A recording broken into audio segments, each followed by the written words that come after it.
오늘 하나님께 주신 말씀은 사도행전 6장 8절부터 15절까지 말씀입니다. 사도행전 6장 8절부터 15절 교독하도록 하겠습니다. 8절 하나님의 말씀입니다.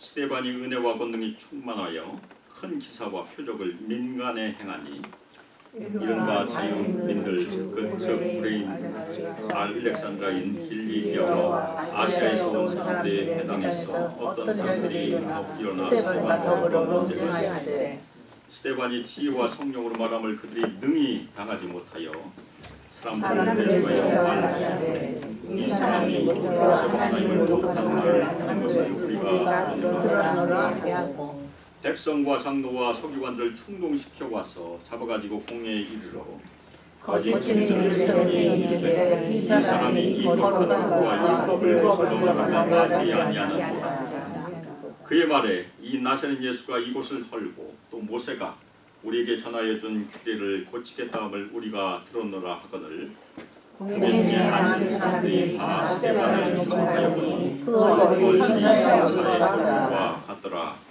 아멘. 아멘. 15절에 있는 그 얼굴이 천사의 얼굴과 같더라라는 설교 제목으로 주님의 말씀을 증거하도록 하겠습니다. 구약성경 신명기 34장 10절에 보면 모세의 일생을 34장에서 결론을 내요. 그런데 모세가 여호와께서 대면하여 하시던 자다. 영어 성경을 보면 face to face, 얼굴과 얼굴로 하나님을 만났던 자라고 이렇게 결론을 내리고 있어요. 그리고 모세가 하나님에 의하여 십계명이 쓰여질 돌판 2개를 만들어서 두 번째로 시내산에 올라갔다가 역시 40일 동안 거기서 있게 되죠. 그리고 40일이 지나자 그 증거의 돌판 2개를 가지고 내려왔어요. 그런데 출애굽기 34장 29절에 보니까 그때 모세의 얼굴이 광채가 났다고 기록을 하고 있습니다. 여호와 하나님과 말하였기 때문에 광채가 났다. 모세의 얼굴이 빛났다는 얘기. 모세의 얼굴이 어떻게 해서 빛이 나게 되었을까?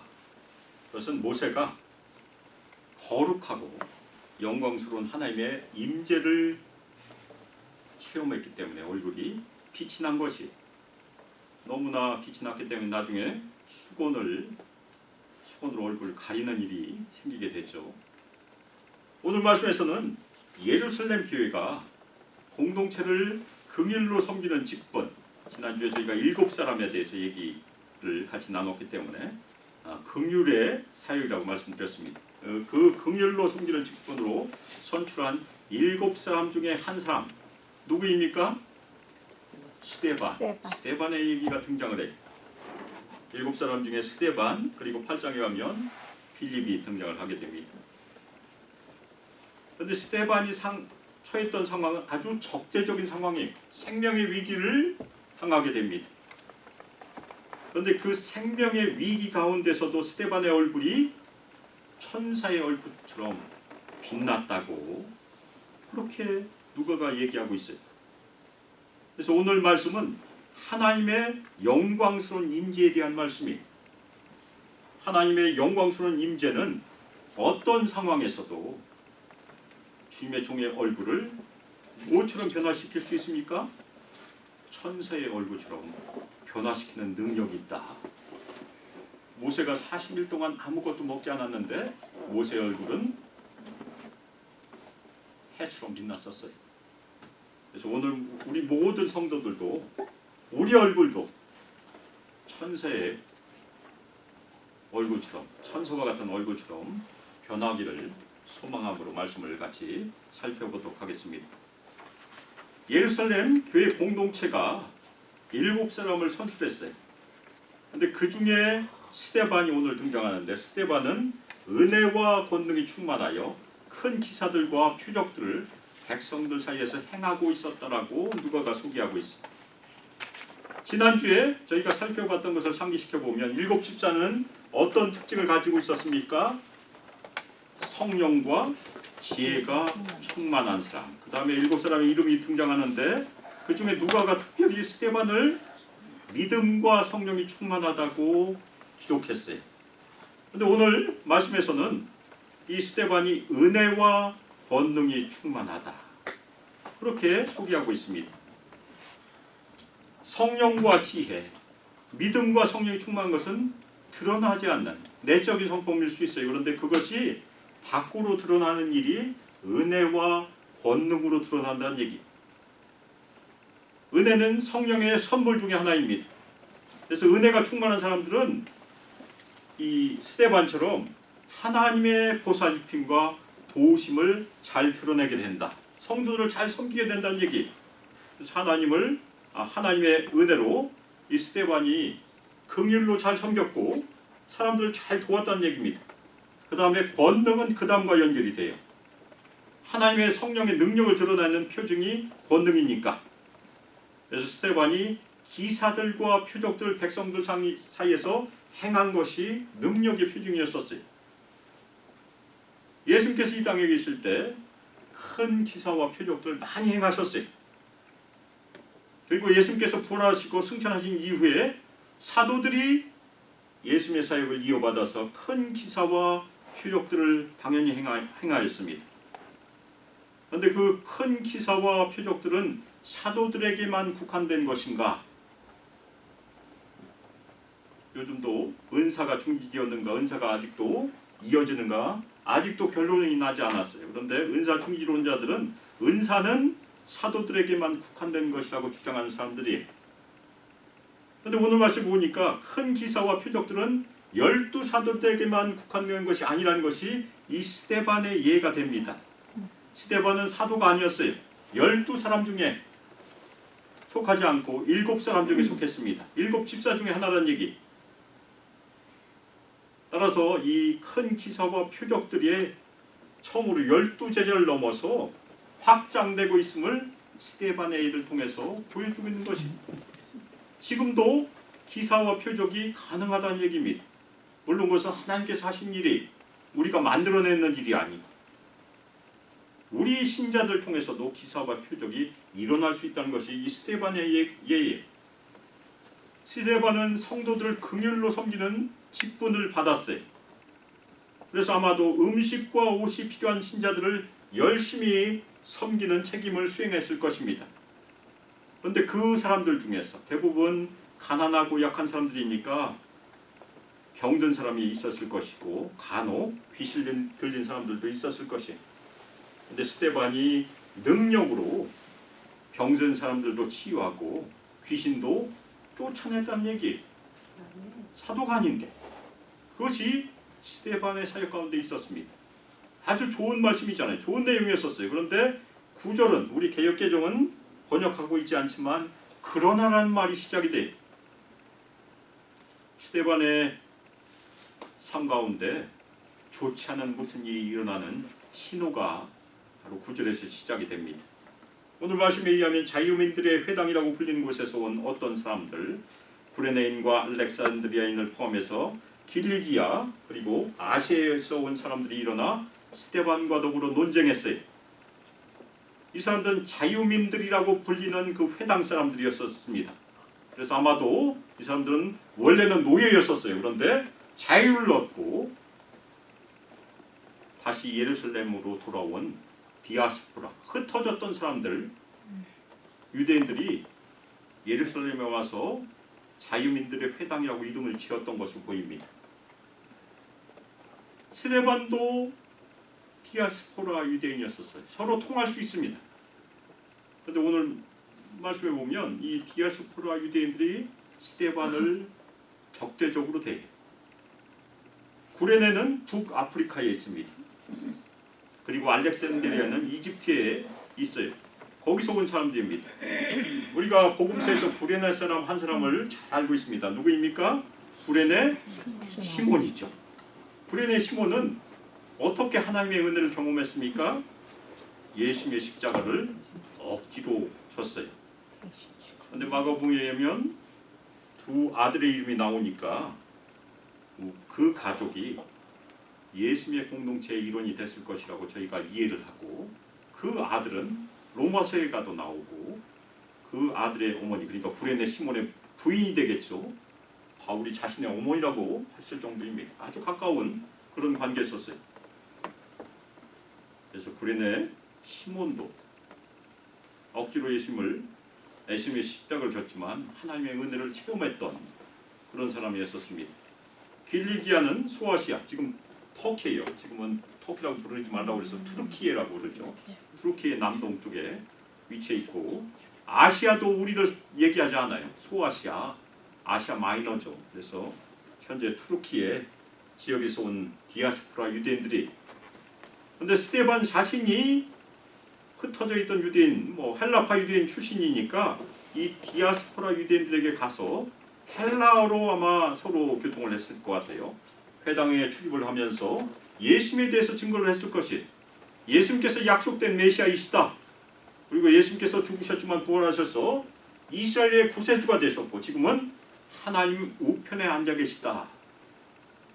그 복음의 내용을 열심히 선포했을 것이. 그런데 그 헬라파 유대인들이 스데반을 대적하여 일어났습니다. 왜 그렇게 했습니까? 그 이유는 많은 헬라파 유대인들이 예수님을 만나고 예수님을 믿고 예루살렘 교회 공동체로 들어왔기 때문에, 유대인들이 사도들을 대적해서 일어났던 이유가 그러지 않았습니까? 많은 사람들이 예수님을 믿고 교회로 갔기 때문에. 지난주에 말씀드렸던 것처럼 적어도 한 10,000명 정도가 됐을 것이라고 추산을 해요. 굉장히 많은 숫자로 교회가 성장을 했던 것입니다. 그 중에 헬라파 유대인들도 많이 왔으니까 당연히 이 사람들도 위협을 느꼈을 것이. 그래서 그들은 스데반과 함께 예수님께서 과연 약속된 메시아이신가 아닌가에 대해서 논쟁을 벌였던 것이. 그러나 그들은 스데반이 지혜와 성령으로 말한 것을 능히 당하지 못했다고 누가가 얘기합니다. 이 사람들은 예수님께서 메시아가 아니라고 주장했을 것이. 어떻게 메시아가 죽을 수 있냐? 그래서 유대인들은 아직도 예수님을 믿지 않아요. 그 사람들은 메시아가 죽을 것이라고 믿지 않기 때문에. 그러나 스데반이 성령께서 주시는 지혜와 능력으로 그들을 이겼다고 얘기하고 있습니다. 예수님께서는 누가복음 21장 15절에서 제자들에게 모든 대적이 능히 대항하거나 변박할 수 없는 구변과 지혜를 주시겠다고 약속하셨는데, 그것이 이루어지는 장면이, 만일 스데반이 부활하신 예수님을 직접 만난 사람 중에 하나라고 하면 나도 보았다라고 증언했을 것입니다. 그러면 당연히 반박하기 어려웠겠죠. 그런데 스데반이 보지 않았더라도 사도들과 다른 제자들이 전한 그 증거를 능력 있게 증언했기 때문에 이 사람들이 스데반을 이기지 못했던 것입니다. 그런데 이 디아스포라 유대인들은 패배를 인정하지 않았어요. 이 사람들이 그 다음에 무슨 일을 했습니까? 이 스데반을 신성모독으로 몰아서 스데반을 죽이려고 시도하고 있습니다. 그것이 오늘 얘기. 그래서 그 사람들은 다른 사람을 매수하여 말하게 했어요. 거짓 증인을 매수했습니다. 그래서 매수했던 말은 사주하였다, 교사하였다는 그런 말이지. 그래서 다른 사람의 입에 거짓말을 넣어준 것이, 그 거짓말이 바로 등장을 합니다. 우리는 이 사람이 모세와 하나님에 대해 모독한 말을 하는 것을 들었다. 스데반이 그렇게 얘기한 적이 없어요. 그런데 그렇게 거짓말을 한 것입니다. 유대인들 가운데 모세와 하나님에 대해서 모독한 말을 하는 것은 구약에 의하면 신성모독죄, 아주 심각한 죄예요. 그래서 레위기 24장 11절에 16절에 진짜 그런 일이 일어났었습니다. 이스라엘 여인의 한 아들이 여호와 이름을 모독하여 저주한 것에 대해서 16절에 여호와 하나님이 모세에게 온 회중이 그 사람을 돌로 치라고 명했어요. 레위기 24장 16절, 여호와의 이름을 모독하면 그를 반드시 죽일지니 온 회중이 돌로 그를 칠 것이니라. 거주민이든지 본토인이든지 여호와의 이름을 모독하면 그를 죽일지니라.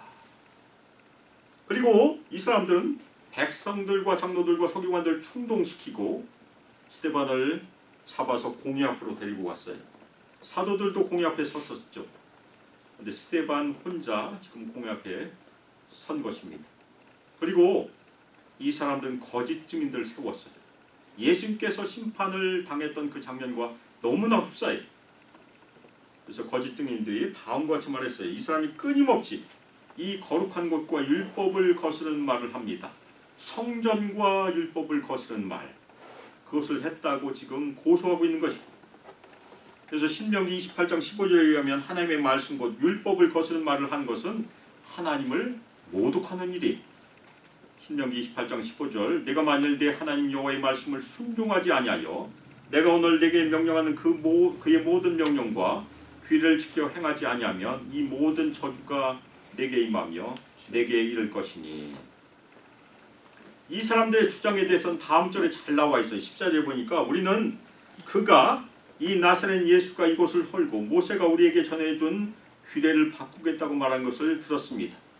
이 스데반이 예수님께서 성전을 헐고 모세가 전해준 규례를 바꾸겠다고 말한 것을 가르쳤다고 그렇게 주장하는 것이에요. 예수님께서 성전을 헐겠다고 하신 말씀, 이 말씀은 마태복음 26장 60절 61절에 보면 유대인들이 예수님을 고발했을 때 했던 주장과 똑같은 주장이에요. 마태복음 26장 60절 61절 거짓 증인이 많이 왔으나 얻지 못하더니 후에 두 사람이 와서 이르되 이 사람의 말이 내가 하나님의 성전을 헐고 사흘 동안에 지을 수 있다 하더라 하니.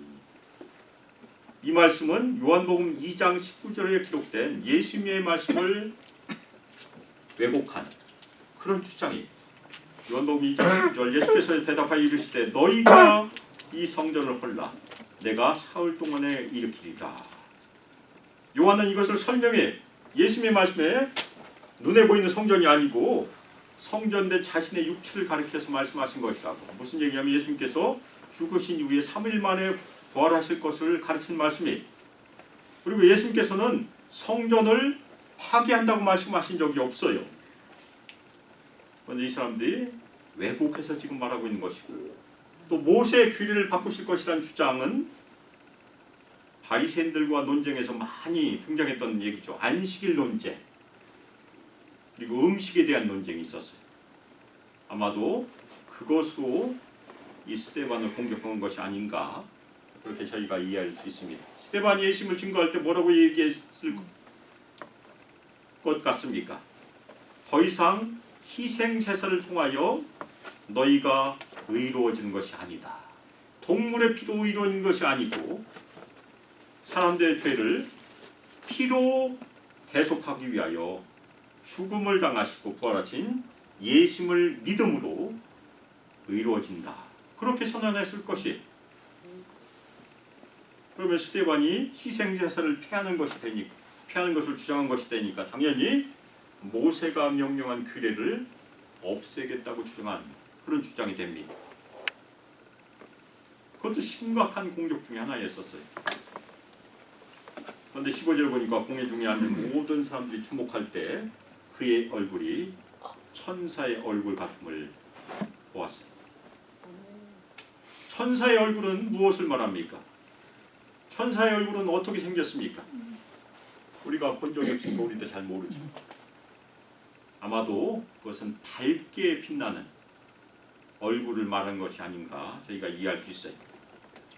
이 모습은 마태복음 17장 2절에 기록된 변화산에서 변화된 예수님의 얼굴의 모습을 연상케 합니다. 해같이 빛나는 모습으로 변화하셨다고 성경은 기록하고 있습니다. 그리고 서두에 말씀드렸던 하나님과 대면했던 모세의 얼굴과 같은 빛나는 얼굴이었을 것이. 스데반의 얼굴은 하나님의 영광스러운 임재를 지금 빛이 나고 있는 것입니다. 옆에 있는 사람의 얼굴을 보시길 바랍니다. 지금 빛이 나고 있는 것. 그런데 스데반이 아주 평안한 상황이 절대 아니에요. 지금 적재적인 상황에 생명의 위기를 느끼고 있는 그런 상황인데 어떻게 얼굴이 빛나고 있을까? 이것이 스데반이 우리에게 보여주는 비밀이에요. 어떻게 하나님의 영광스러운 임재를 그때 체험할 수 있었을까? 아주 놀라운 일이 하나요? 스데반은 육신의 얼굴로는 누구를 지금 바라보고 있습니까? 자신을 신성모독으로 얽어서 죽이려고 하고 있는 유대 공회와 지금 마주하고 있어요. 그러나 스데반의 영혼은 거기에 매여 있지 않았다는 얘기입니다. 이 적대적인 상황에서도 흔들리지 않았어요. 그의 마음과 영혼은 누구를 바라보고 있었습니까? 그 다음 장에 보니까 예수님을 바라봅니다. 끝까지 예수님을 바라. 죽을 때까지도. 그것이 스데반이 우리에게 주는 놀라운 비밀이에요. 스데반의 영혼은 이 적대적인 상황에서도 거룩하시고 영광스러운 하나님을 믿음으로 기도함으로 지금 바라보고 있는 것이. 그래서 하나님께서는 당연히 응답하셨죠. 이 성령 충만한 스데반의 믿음에 대한 응답을 자신의 임재를 스데반의 얼굴에 나타나심으로 지금 드러내고 계신 것입니다.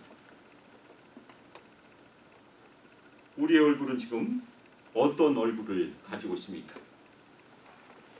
우리가 죽상이라고 하죠. 죽상. 죽상은 죽을 상의 줄임말이에요.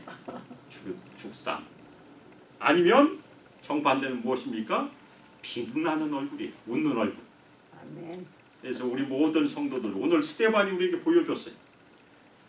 웃는 얼굴, 빛나는 얼굴, 천사와 같은 얼굴을 다 나타내시기를 주님의 이름으로 축원합니다. 아멘. 이 시간 옆에 있는 분들 다 바라보시고, 자, 가장 밝은 모습으로 미소를 지으시기를 주님의 이름으로 축원합니다. 가장 밝은 모습으로 절 보시고 웃으세요.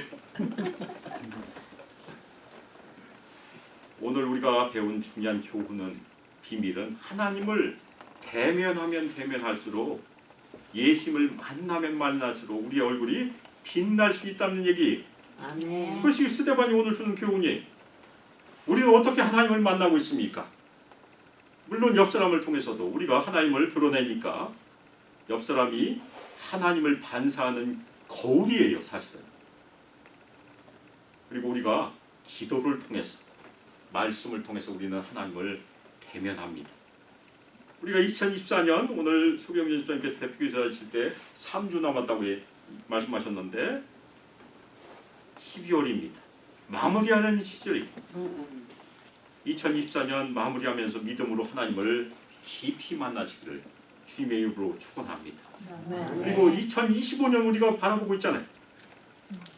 3주 후에는 2025년이 시작이 되는데 2025년을 바라보면서 믿음의 기도, 말씀의 기도, 특별히 하나님을 체험하는 기도로 주님께 엎드리시기를 주님의 이름으로 축원합니다. 우리가 하나님의 임재를 경험하기 위해서 어떤 기도를 할 수 있겠습니까? 하나님의 얼굴을 구하는 기도를 하면 돼요.